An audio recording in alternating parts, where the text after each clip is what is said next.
കേരളത്തിൽ സ്വർണ്ണവില റെക്കോർഡ് നിരക്കിൽ തുടരുന്നു. രാജ്യാന്തര വിപണിയിൽ വലിയ മുന്നേറ്റം കാഴ്ചവെച്ച സ്വർണം അല്പം ഇറങ്ങിയിട്ടുണ്ട്. എന്നാൽ ഏതു സമയവും തിരിച്ചു കയറിയേക്കാമെന്നതാണ് അവസ്ഥ. ഡോളർ നിരക്കിൽ നേരിയ മുന്നേറ്റം കാണുന്നുണ്ട്. ഉയർന്ന വിലയായതിനാൽ ലാഭമെടുക്കൽ തുടരുകയും ചെയ്യുന്നു. അമേരിക്കയുടെ കേന്ദ്ര ബാങ്ക് പലിശ നിരക്ക് കുറയ്ക്കുമെന്ന വിശ്വാസത്തിലാണ് വിപണി. അതുകൊണ്ട് തന്നെ സ്വർണ്ണവില ഇനിയും ഉയരുമെന്നാണ് പ്രതീക്ഷ. ഒരുപക്ഷെ നേരിയ കുറവുകൾ കാണിക്കുമെങ്കിലും പിന്നീട് ഉയരും. ഇന്നത്തെ സ്വർണ്ണവില, ആഭരണം വാങ്ങുമ്പോൾ നൽകേണ്ട വില, ആഭരണം വാങ്ങുമ്പോൾ ഉപഭോക്താവ് ചെയ്യേണ്ട കാര്യങ്ങൾ എന്നിവ പരിശോധിക്കാം. കേരളത്തിൽ ഇന്നൊരു പവൻ സ്വർണത്തിന് 81,040 രൂപയാണ്. ബുധനാഴ്ചയുള്ള വിലയിൽ തുടരുകയാണിത്. ഗ്രാമിന് 10,130 രൂപ നൽകണം. ഈ മാസം രേഖപ്പെടുത്തിയ ഏറ്റവും കുറഞ്ഞ പവൻ നിരക്ക് 77,640 രൂപയായിരുന്നു.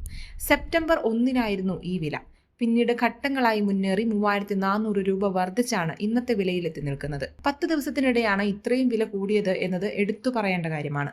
രാജ്യാന്തര വിപണിയിൽ ഔൺസ് സ്വർണത്തിന് $3,631 വില.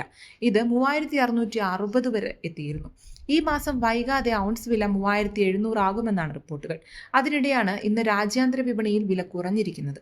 ഡോളർ സൂചിക 97.85 എന്ന നിരക്കിലും ഇന്ത്യൻ രൂപ 88.14 എന്ന നിരക്കിലുമാണുള്ളത്.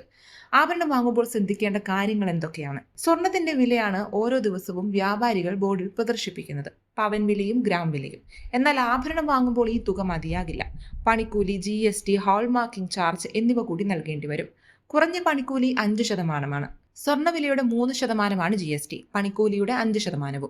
മൊത്തം 7,000 രൂപ കൂടി ഒരു പവൻ ആഭരണത്തിന് അധികം നൽകേണ്ടി വന്നേക്കാം. GST നിരക്ക് 3-ൽ നിന്ന് 1% കുറയ്ക്കണം എന്നതാണ് ജ്വല്ലറി വ്യാപാരികളുടെ ആവശ്യം. ഒരു പവൻ സ്വർണത്തിന് 20,000 രൂപയുണ്ടായിരുന്ന വേളയിലെ GST നിരക്കാണ് ഇപ്പോഴും 2,500 രൂപ വരെ ഒരു പവന് GST വരുന്നുണ്ട്. ഇത് ആഭരണ വിപണിക്ക് ദോഷമാണ്. അതുകൊണ്ട് GST നിരക്ക് കുറച്ച് ലക്ഷക്കണക്കിന് പേർ ജോലി ചെയ്യുന്ന ആഭരണ വിപണിക്ക് ഉത്തേജനം നൽകണമെന്ന് വ്യാപാരികൾ ആവശ്യപ്പെടുന്നു.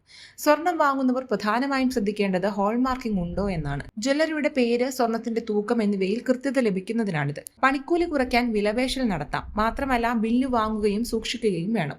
പിന്നീട് ഈ സ്വർണം തിരിച്ചു വിൽക്കേണ്ട സാഹചര്യത്തിൽ ബില്ല് ഉപകാരപ്പെടും. ഇതുമായി ബന്ധപ്പെട്ട വിവരങ്ങൾ ബില്ലിന്റെ പിൻവശത്തുണ്ടാകും. Subscribe to One India and never miss an update.